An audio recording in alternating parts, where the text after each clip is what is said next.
Dear Grey Goose and Grey Marnier, please stop slicing my finger and thumb open on your foil every time I'm in a rush.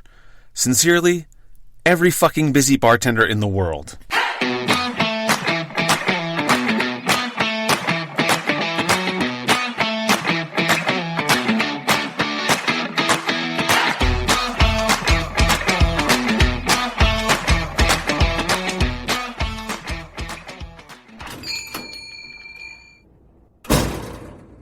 What can I get you? Drunk? Welcome to episode 24 of Behind Bars, Cocked Tales and Wasted Nights. I'm your host, Greg. I've been working as a bartender for over 20 years, and over those years, I've seen a lot. My goal here is to share some of those high and low lights with you. Quick warning, this podcast contains sex, drugs, and some language that isn't suitable for anyone under 21 years of age, so you gotta have some ID. Before we get started, you'll need a drink. For this one, I recommend the Paul Revere Punch, because this episode is with the producer, who's got Southie blood coursing through his veins, and we needed something very Boston. Trust me, you'll hear the accent and attitude, and because he was kind enough to find a nice loud bar to sit in and record in, you'll feel like you're in Faneuil Hall right next to him. Don't worry, it's off-putting at first, but I was able to clean up most of the audio as it went on. Where was I? Oh yeah, the Paul Revere Punch. Punch was extremely popular in colonial Boston, and every family who could afford one had a punch bowl. In 1768, the Sons of Liberty commissioned an elaborate silver punch bowl from Revere himself.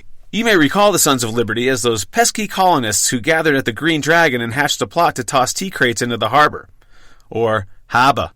Paul Revere's Liberty Bowl is now in the possession of the Museum of Fine Arts in Boston, just so you know. Any hoozlebees. While it's a punch, I'm going to give you the single serving recipe, then let you blow up the ratios for your next listening party.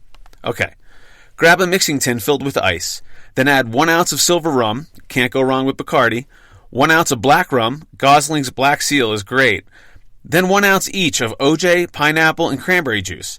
Shake and dirty dump into a Collins glass, garnish with orange slices and cherries, then get wicked drunk, kid. And as always, if you don't have that shit lying around, a shot of tequila and a key bump will get you squared away. Okay, on to my interview with the producer. All right, hey everybody, welcome to Behind Bars, Cocked Tales, Wasted Nights. I'm your host, Greg, and I am here with a very special guest. He's a Bostonian bartender. Well, he was, and now he's the producer. What's up, the producer? How you doing, Mr. Studley? I'm good, man. I'm good. How have you been? Had a great day today. Actually, just had a little 90-minute session with a little Chinese brew on Newbury Street. It was good times, man. Really good times. And now I'm sitting there chilling with a beer, tasty burger. So, like most of the stories you produce for these Hollywood outlets, was there a happy ending? You know, I'm not one of those guys that frequents like those little hole in the walls in a strip mall next to a Subway and a check cashing place.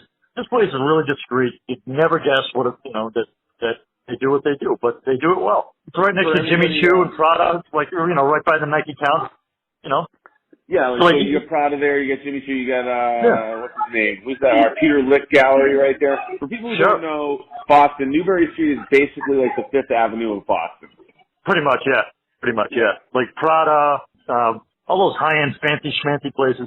And the producer found the one spot where he can get a happy ending rub and tug on Newbury. No, I didn't exactly find it. I got a hot tip. I think it was a hot tip. Okay, cool. I think with being a producer, you got to be in the know. So working on any projects currently? I am. I am actually working on a big movie. I'm hopefully going to get some big names attached. I'm not going to mention the names we're looking for. Well, of course. I'll tell you, we got a children's show, and I can't get into those details because it's kind of hush and on the QT. Okay. I've got another.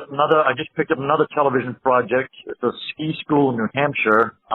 Some like Olympians are training in a ski school, and the executive producer was a producer for Channel 7. And she's like, I think this would be a good idea to do something on the ski school in New Hampshire. I'm like, oh, okay, all right. Well, project number 6 on my lap.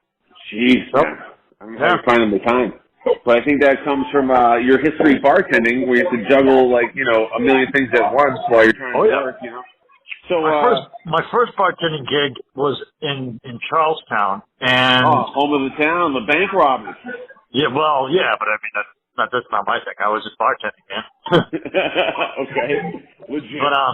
But anyway, so in Charlestown, I was a producer. I've always been a producer at Hard Knocks, I suppose. But I was a bartender in Charlestown at this waterfront restaurant right by the USS Constitution. And we had this huge patio, and New Year's Eve was like off the chain, a lot of Christmases. And one of the worst nights ever bartending was me and this 6'4" Scottish guy, Desmond. Great guy. Actually used to bartend at the Naked Eye, the strip club in Combatville. However, the day before Christmas Eve, I'm still a rookie bartender. They put me on service bar, and we were overbooked in the restaurant. We were overbooked by like 100 people, and I got crushed. Frozen mudslides, Cosmopolitan, sidecar, martinis. Like, I couldn't even keep up.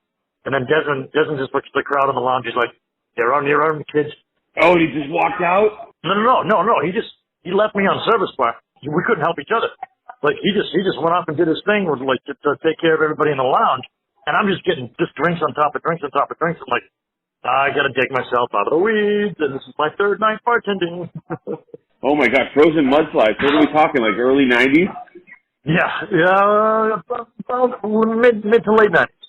Mid to late 90s. You know, you bring up something that a lot of people don't get about bartending. We don't get to celebrate Christmas Eve or New Year's Eve or like Thanksgiving. You know, we're working. Yeah, because like those big holidays, you do tend to have to step it up. And I remember Legal Seafoods it was Christmas Eve. I was there at 9 o'clock. It was at Logan Airport, Terminal B, and there were people waiting to get to my bar, waiting on the periphery, just waiting to get to my bar. I said, "You got to hold."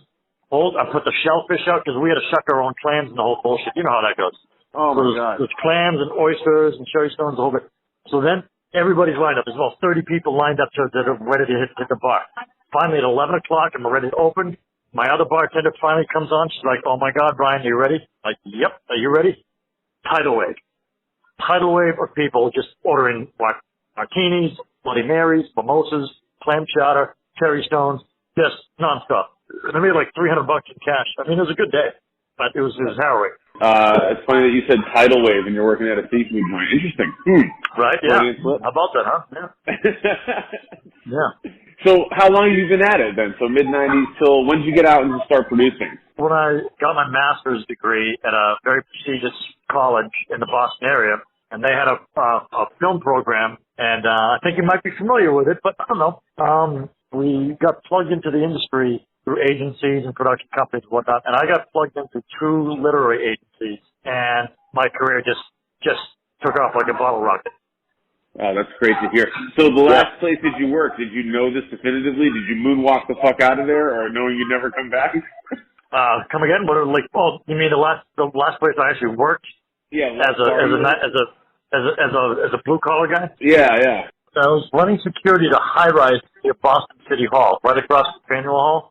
Okay. And my boss was a little bitch. Pardon my French.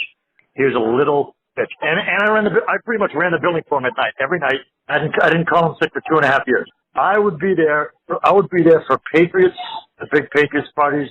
Yeah, when they won the Super Bowl. So the crowds would show up at the City Hall Plaza, and I'd have to secure that building with my boss, and he was just running around like a ferret in a firehouse.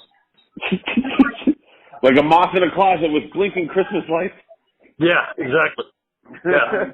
Yeah, like a crackhead on meth.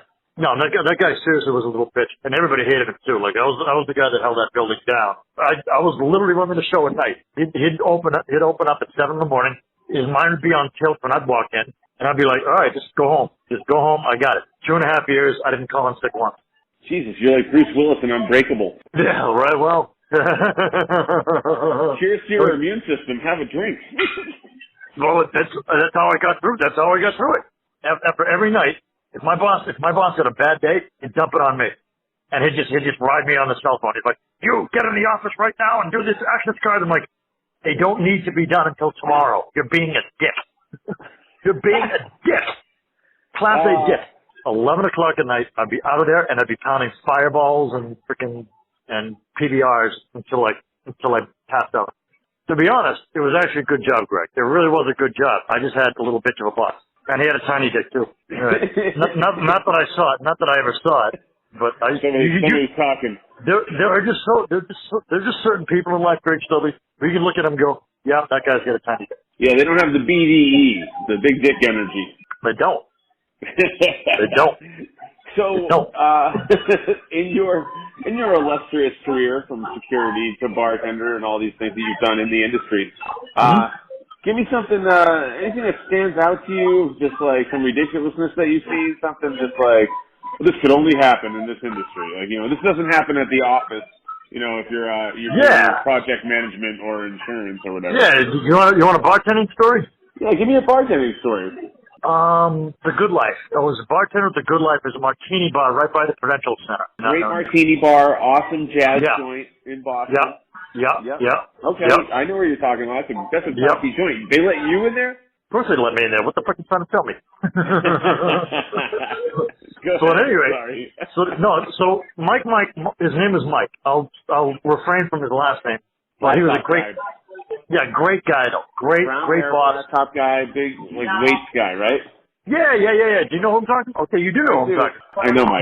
I know Mike. Mike was a great boss.